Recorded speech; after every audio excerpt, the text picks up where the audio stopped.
Shalom, Israel. First and foremost, I would like to give all praises, honor, and glory to Yahweh, Bahashem, Yahweh Shai, Bahashem, Rakam Kwadash. Double honors to the apostles and elders of Great Millstone who taught me this truth and who rule well.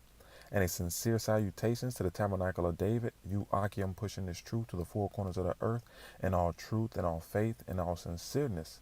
And a healthy shalom to the Akwath who are also listening and learning. It's Zachariah coming at you with another lesson.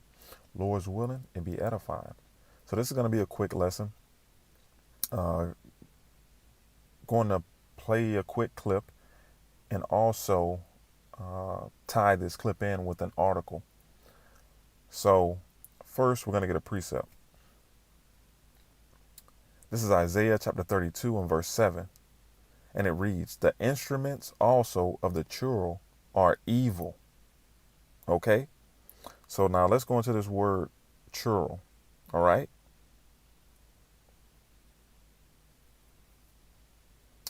We'll get the outline of the biblical usage. And it simply is scoundrel or knave. All right. Scoundrel or knave. Now, let's get the definition of these words. All right. Knave.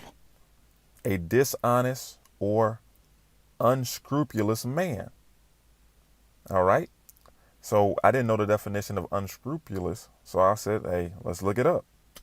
Unscrupulous. Unscrupulous. Having or showing no moral principle, not honest or fair. All right. Now, who does this remind you of in the scriptures? Esau, Edom. Okay. Edomites, the biblical nationality of the so-called white man. All right. These are his traits, characteristics, whatever you want to call them. Okay. Not having or showing no moral principles, not honest or fair. All right. And also a dishonest or unscrupulous man. Right. So to prove that, this is Hebrews chapter 12 and verse 16. Lest there be any fornicator or profane person as Esau, okay, which is the biblical nationality of the so-called white man, all right, who for one morsel of meat sold his birthright, all right. So these Edomites are profane, okay, outside the temple and fornicators, man. Okay, the scripture says the wicked are estranged from the womb. As soon as they're born, they come out speaking lies. All right. I'm paraphrasing a little bit. So, once again, the instruments also of the churl are evil. All right. This man has instruments, okay, that are evil. All right. It says, he deviseth wicked devices to destroy the poor with lying words, even when the needy speaketh right. All right. Because this is what this man does, man. He was a liar, a murderer from the beginning. Okay. That same spirit that Cain has, man. That's that same wicked ass spirit. All right. So anyway, let's get this video. Let's get to this video.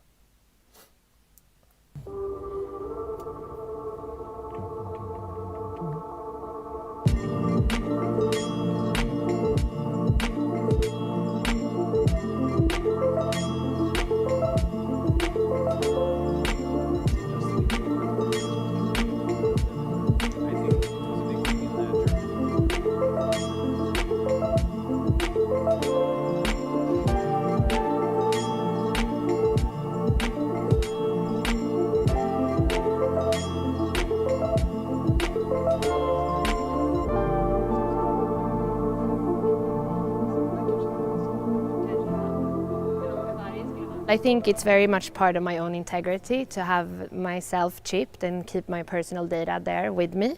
I actually feel in a way that it's even more controlled on my end, having it in my own hand.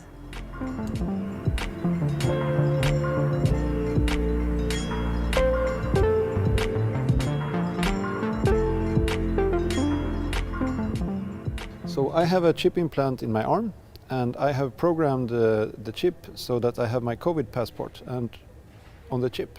And the reason is that I always want to have it accessible.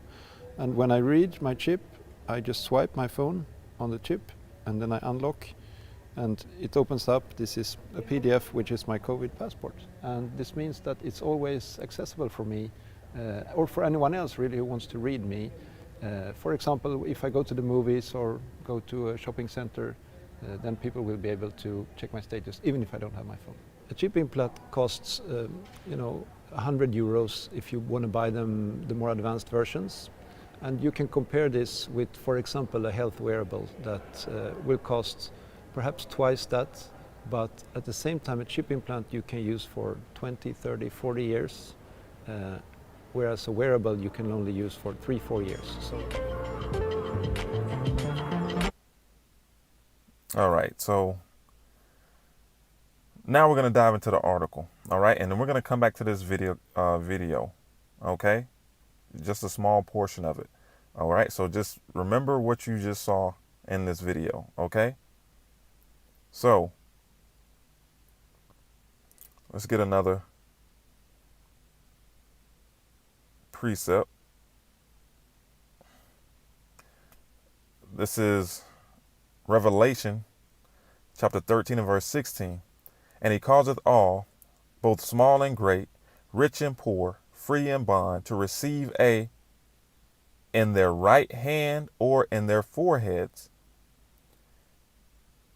Salakia, and that no man might buy or sell, save he that had or the name of the beast, or the number of his name.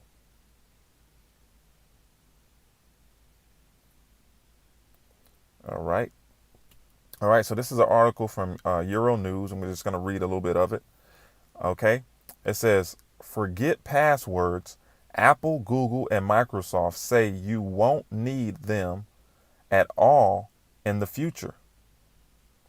Big tech behemoths Apple, Google, and Microsoft have announced plans to kill passwords. The tech giants revealed Thursday, which coincidentally happens to be World Password Day, a commitment to support a new coming passwordless sign-in standard across all their platforms and devices.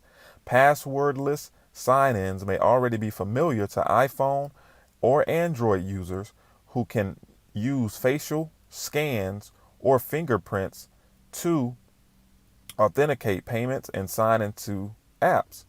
Thursday's announcements means that the same principles could soon be applied across major platforms, including Android and iOS devices, Windows and Mac OS computers, and internet browsers. Okay? And internet browsers. Users will sign in through the same action that they take multiple times each day to unlock their devices, such as a simple verification of their fingerprint or face or device PIN.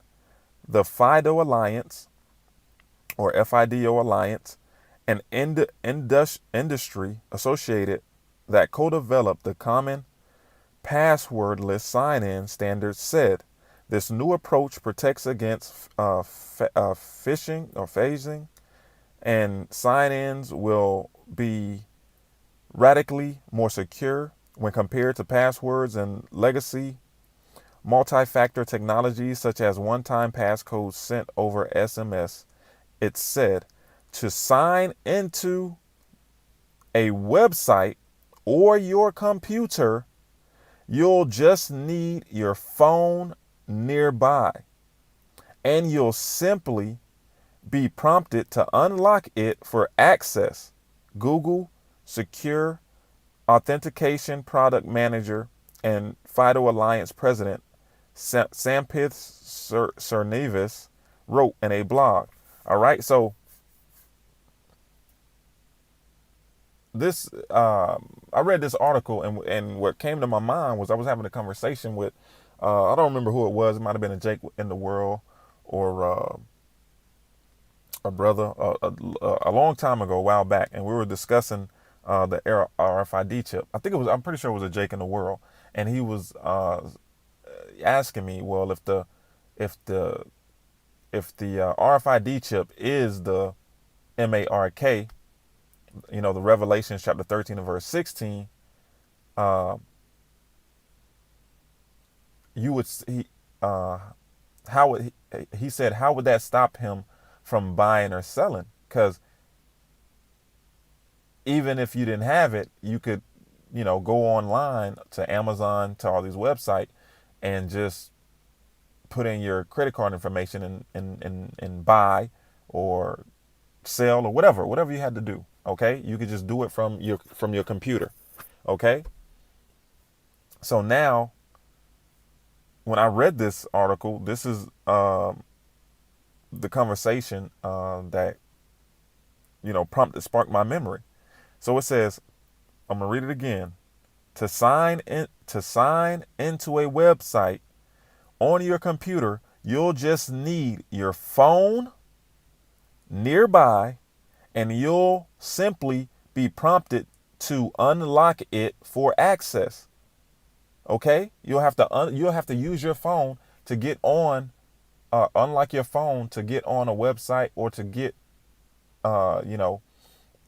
access. So anyway, let's jump down. All right, it got a little bit more. I think it's right here. I think this is what I want. It says the process. No, where is it? I think it's here. Slovakia.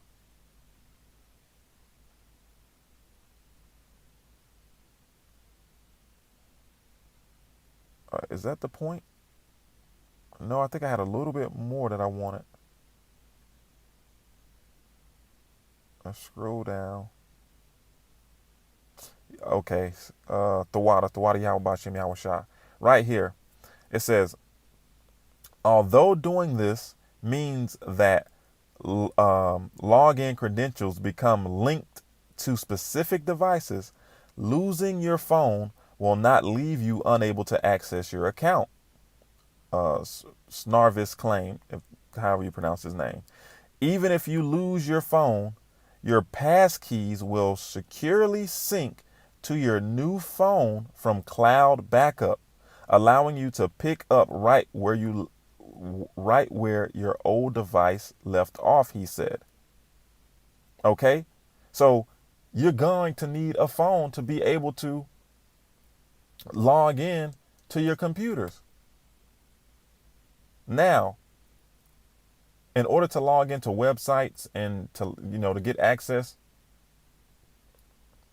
you have to unlock your phone. Now, is it too far-fetched for them to say, all right, okay, people are losing their phones and they're going periods of time without being able to access the internet? Is it too far-fetched for you to see them saying, all right, in order for you to get access to things, instead of unlocking your phone, now all you have to do is scan your RFID chip in order to unlock websites or to get access? Am I making any sense? So let's go back to this video real quick. Use for 20 a health wearable to check my state for me. Chip, my arm.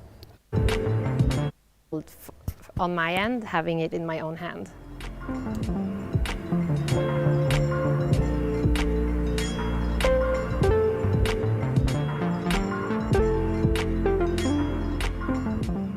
So I have a chip implant in my arm, And I have programmed the chip so that I have my COVID passport and on the chip. And the reason is that I always want to have it accessible. And when I read my chip, I just swipe my phone on the chip and then I unlock and it opens up. This is a PDF, which is my COVID passport. And this means that it's always accessible for me or for anyone else really who wants to read me. For example, if I go to the movies or go to a shopping center, then people will be able to check my status even if I don't have my phone. A chip implant costs.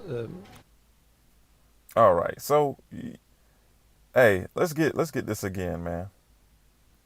This is Revelation chapter 13 and 16. And he causeth all, both small and great, rich and poor, free and bond, to receive in their right hand or in their foreheads, and that no man might buy or sell save he that had or the name of the beast or the number of his name. Okay?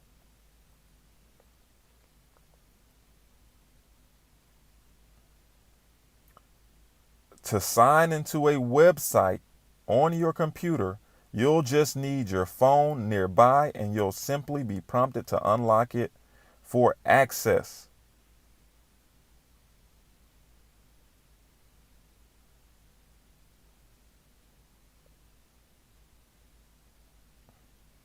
Although doing this means that login credentials become linked to the specific device,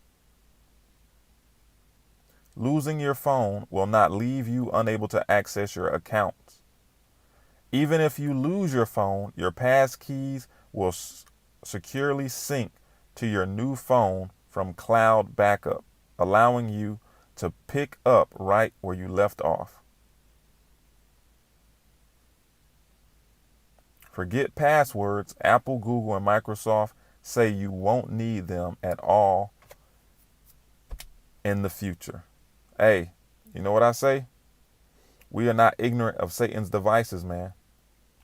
We can clearly see how this technology, this passwordless sign-in, can be used to exclude certain people from using the internet. So Lord's willing, this was edifying. Shalom.